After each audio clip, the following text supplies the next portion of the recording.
All right, everyone, we are here with a very exciting War 2 against ASR. Today I will be taking in Magneto, Mr. Negative, and Sorcerer Supreme. I have Path 1 in Section 1, and I have Path 8 in Section 2. I have a middle mini-boss. I end up with one mini-boss before the boss, and I am actually on boss duty.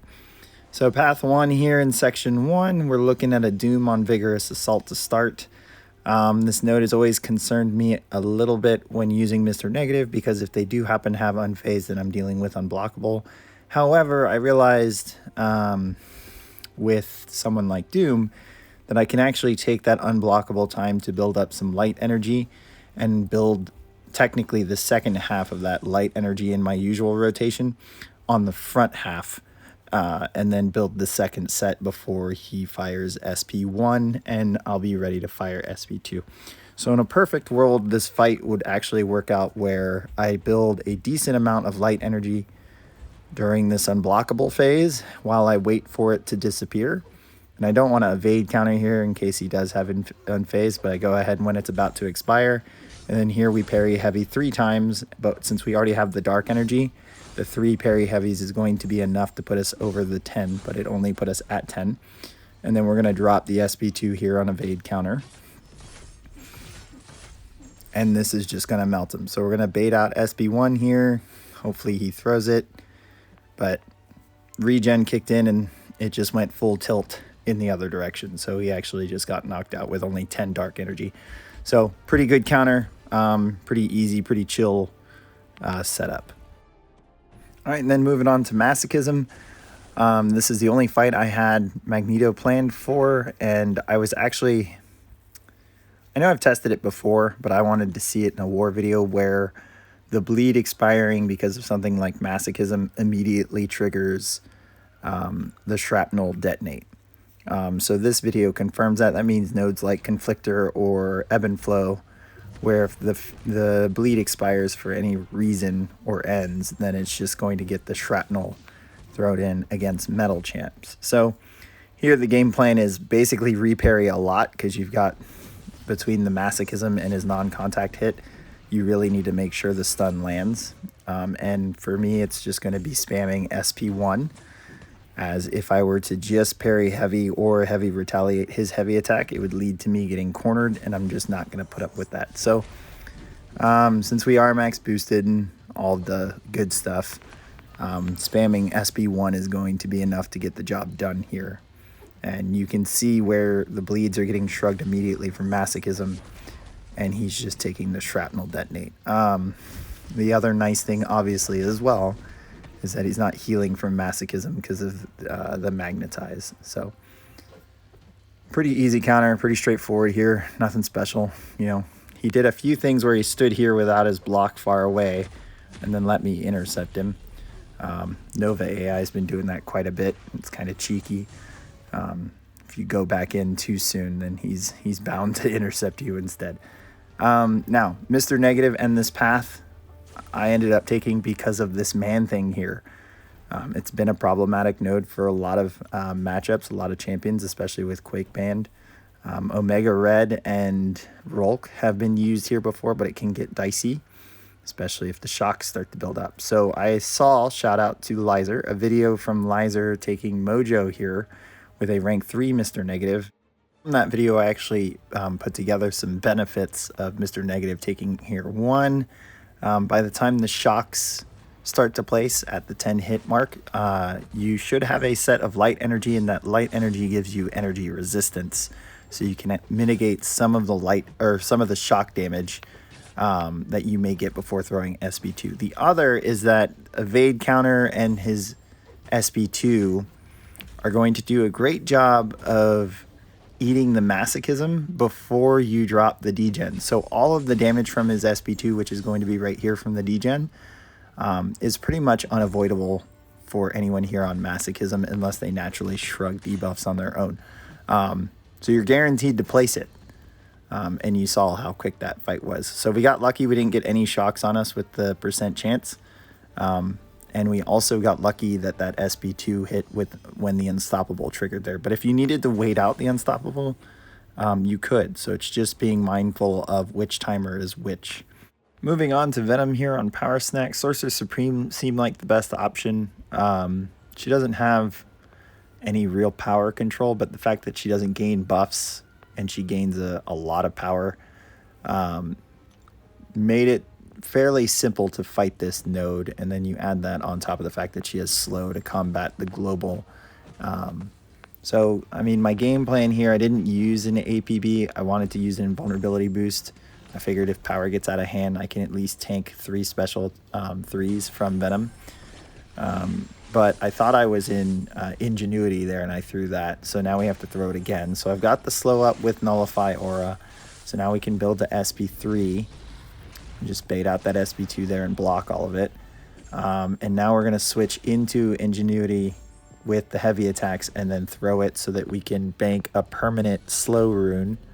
And now all our special attacks will play slow. So this is going to be the easiest way to consistently bypass the unstoppable from this node, while keeping in mind that if there is an unstoppable, he is going to be stun immune.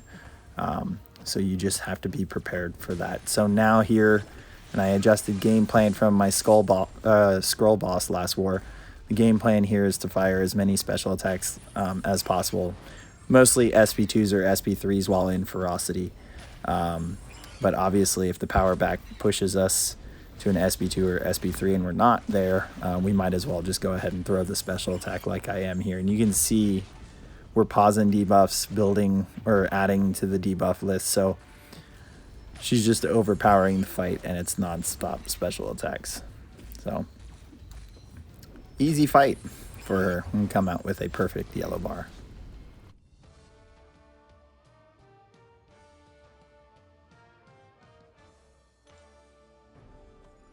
So continuing on from that game plan, Path 8, were 2 unstoppable armor champs, Champion and Redskull. I forgot to mention, I'd actually had someone place 2 of the Odin pre-fights that he didn't need on Venom, even though Power Snack was going to eat them, just so that I had the rich get richer advantage to Redskull coming up. So that's where those 2 buffs are that you see up there. They're from Odin. I mean, my game plan here is like treating the boss fight where I start in Ingenuity and I have a PS1, and then I throw the first special attack so that I can get an aura up and get the slow placed, and then I patiently wait to build to SP3 off of MD and her own power gain abilities. And then when I hit Ingenuity here, I throw the SP3, and now we've stored a permanent slow rune, and now it's just a special attack fest with her. So once we get to this point, the fight is pretty much over. You just have to avoid the champion's special attacks, and you can ignore the global. But again, probably blocking a lot of attacks instead of trying to stun. You're just being mindful of when they're stun immune and when they're not. So you can see here, there's the unstoppable, but we're baiting out a special attack. No big deal. SP2 here.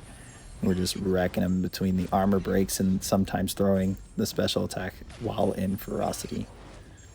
And down he goes. So about 1:15, not too shabby for how long she usually is considered to be taking fights. Here, Redskull, so this was the reason I had those 2 pre-fights, so that I have the advantage here. And Redskull was a little bit of a pain at the start. I almost landed into SB2 instead of SB1 here. Wouldn't have been too big of a deal. Still would have worked out, but there we go. Knock that out.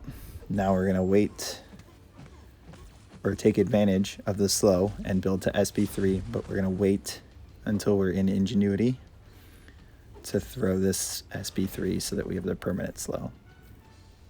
And I went ahead and did a heavy attack so that we could switch to it earlier, since he was not unstoppable.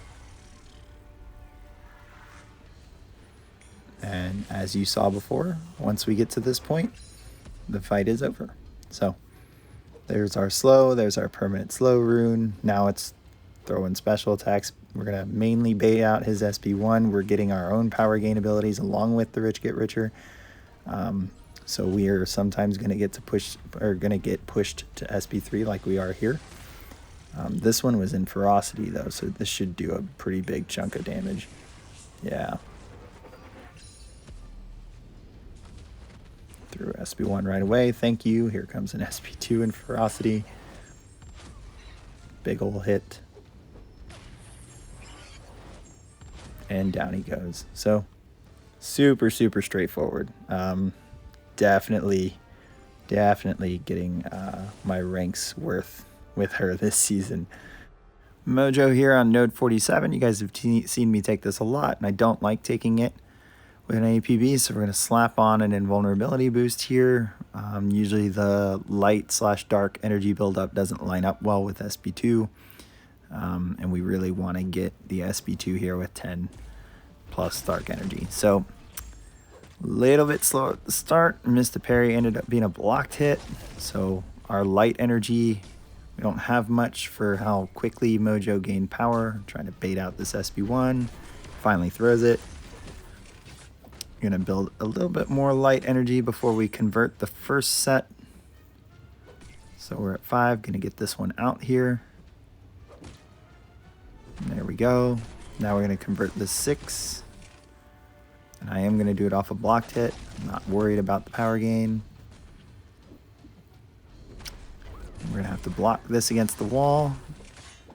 I need to get, there we go. Now we're gonna evade counter off the wall, throw the SP2, he's at SP3, I don't care, he can come hit my block and try and drop it, but instead he decides to throw it. That's what the invulnerability boost was for. However, we had 2 debuffs on him, so that's gonna reduce the degen damage by 80%, or it should. And what you're gonna see is me actually heal from 3 degen passives. So who cares that you threw it, Mojo? Mr. Negative does not. All right, and then last 2 fights of this war, Mangog and the boss, Black Panther Civil War.